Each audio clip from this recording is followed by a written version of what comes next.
नमस्कार, माझ्या हॅपी चॅनलमध्ये आपल्या सर्वांचं स्वागत आहे। तर ही आहे माझ्या हातामध्ये हळद, एकदम प्युअर सेंद्रिय अशी हळद आहे आणि मी कुंडीमध्ये माझ्या टेरेस गार्डनमध्ये हळद लावलेली होती आणि त्या हळकुंडापासून मी ही जवळपास 1 किलो हळद काढलेली आहे। तर मी ही हळद पावडर कशी बनवली हे व्हिडिओमध्ये दाखवणार आहे, तर व्हिडिओ स्किप न करता बघा। चला व्हिडिओला सुरुवात करूया।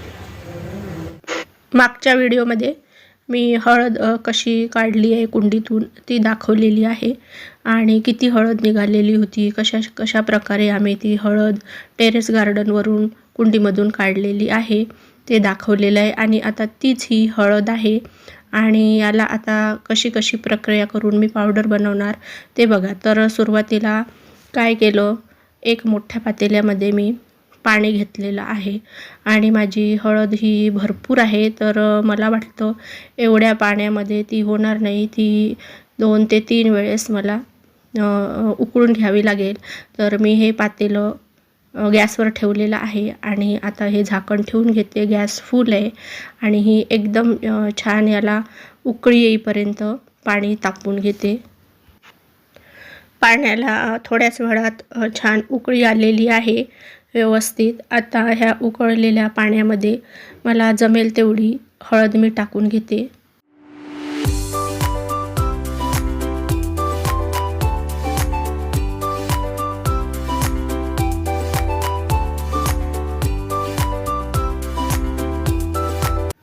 ही पाण्यामध्ये टाकलेली हळद जवळपास 15 मिनिटानंतर शिजेल, कारण थोडासा वेळ लागतो आणि ती खूप काही शिजवायची नाही आहे। आणि ही बाकीची जी हळद आहे ती मी स्टेप बाय स्टेप नंतर पाण्यात उकळून घेणार आहे। आता बघते आहे किती ती शिजलेली आहे, बहुतेक ती शिजलीच असेल, आपल्याला खूप शिजवायची नाही आहे। आणि बघा किती उकळी आलेली आहे आणि मस्तपैकी ही नरम झालेली आहे। फक्त ही नरम व्हायला पाहिजे, थोडीशी एकदम भाजीसारखी शिजायला नको। आता मी ही काढून घेते आहे ताटामध्ये, ही पूर्ण काढून घेतलेली आहे आणि ह्या उरलेल्या ज्या पाण्यामध्ये, गरमच पाणी आहे हे, थोडंसं आणखी गरम करून नंतर ही उरलेली मी हळद त्यामध्ये शिजवून घेणार आहे।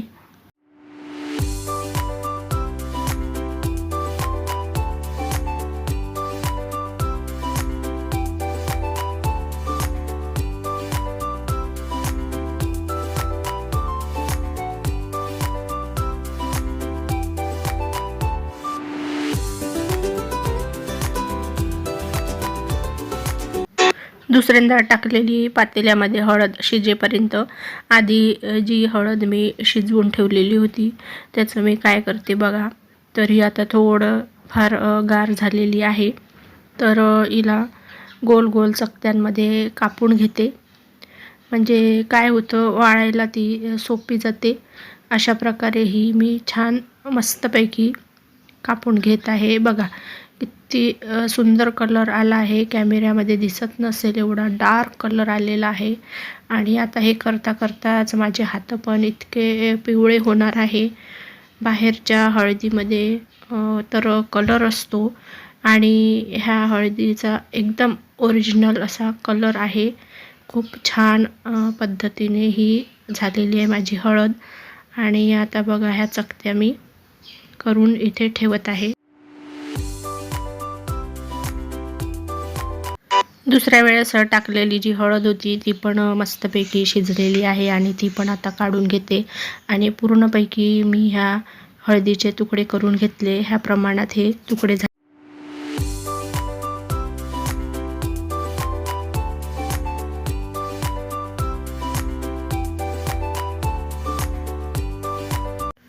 कापलेली हळद मी एका मोठ्या घमेल्यामध्ये टाकलेली आहे, कारण ही मला वरती न्यायची आहे, वर आलेली आहे। मी 3 परडे आहेत माझ्याकडे, तर मी त्यामध्ये ही वेगवेगळी अशी व्यवस्थित वाळून घेणार आहे। वाळल्यामुळे ती छान मस्त पावडर करायला सोपं जाईल आणि अशा प्रकारे मी ती हाताने पसरवून घेते, म्हणजे त्याला ऊन वगैरे मस्तपैकी लागणार। आता मी ही गच्चीवर पसरवून ठेवणार आहे। ऊन कसं मिळतं त्यावर अवलंबून आहे, कारण की आता हिवाळा आहे, तर मला हे जवळपास 4 ते 5 दिवस लागले खणखण वाळायला. आणि ही बघा मस्तपैकी अशी वाळलेली आहे हळद. वाळल्यानंतर ती थोडीशी कमी दिसते आहे, भरपूरच कमी दिसत आहे. छोट्या परातीमध्ये ती आलेली आहे आणि मस्तपैकी सुकलेली. बघा तुम्हाला आवाज येतच असेल. छान मस्त सुकलेली आहे, वाळलेली आहे. पण याच्यावरील थोडे टरफल मी पाखडून घेते. पाखडल्यानंतर अशा प्रकारे ही व्यवस्थित छान आता पिवळी पिवळी दिसायला लागली आहे. आता ही पाखडलेली हळद मी मिक्सरमधून फिरवून घेते. मिक्सरमध्ये थोडीशी 2-3दा फिरवावी लागेल आणि पूर्ण मिक्सर मध्ये फिरवल्यानंतर बघा अशा प्रकारे ही हळद छान, खूपच छान कलर आलेला आहे आणि सुगंध तर एवढा येत आहे करता करता.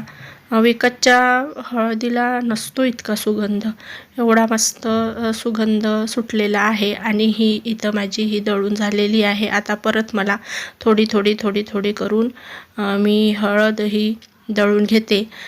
थोडी मोठ्या भांड्यामध्ये दळत आहे आणि आता ही इथं ती एवढी तयार झालेली आहे. अशा प्रकारे मिक्सरमध्ये जरी दळून घेतलं तरी ती पहिल्यांदा एकदम फाईन पावडर तयार होत नाही जशी आपल्याला मार्केटला मिळते, म्हणून ती आता मी चाळून घेते.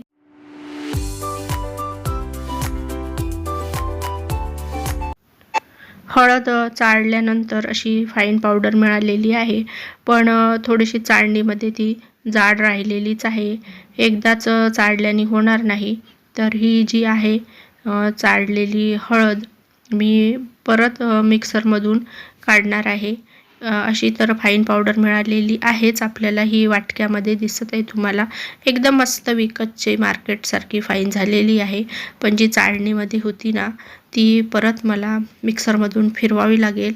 तर ती मी व्यवस्थित फिरवून घेते आणि फिरवल्यानंतर ती परत एकदा छान चाळणीमधून चाळून घेते. चाळावीच लागेल.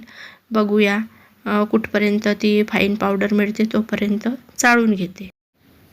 कुठलीही गोष्ट आपल्याला जर छान शुद्ध प्रकारे पाहिजे आहे, नैसर्गिक पद्धतीने पाहिजे आहे, तर सुरुवातीपासूनच आपल्याला मेहनत करावी लागते. तरच ती आपल्याला योग्य, शुद्ध, प्युअर अशी 100% मिळत असते. कष्टही करावेच लागतात. साधी नसते प्युअर वस्तू आपल्याला आधुनिक काळामध्ये जर मिळवायची असेल तर. इथे हळद माझी चाळून झालेली आहे. आता एकदम शेवटची ही फाईन पावडर मला मिळालेली आहे. अशा प्रकारे खूप छान असा सुंदर कलर आलेला आहे. खूपच मस्त असं मनाला समाधान वाटत आहे आणि भरपूर निघाली बरं का. हळकुंड वाळून थोडी कमी झाली होती, असं वाटायचं खूप कमी निघेल, पण नाही, ही 1 किलोच्या आसपास तर नक्कीच निघाली. आता ही शुद्ध हळद मला वर्षभर टिकवायची आहे किंवा 6 महिने टिकवायची आहे. तर त्यासाठी मी काचेची स्वच्छ अशी भरणी घेतलेली आहे. शक्यतो स्वच्छ अशी भरणी वापरायची.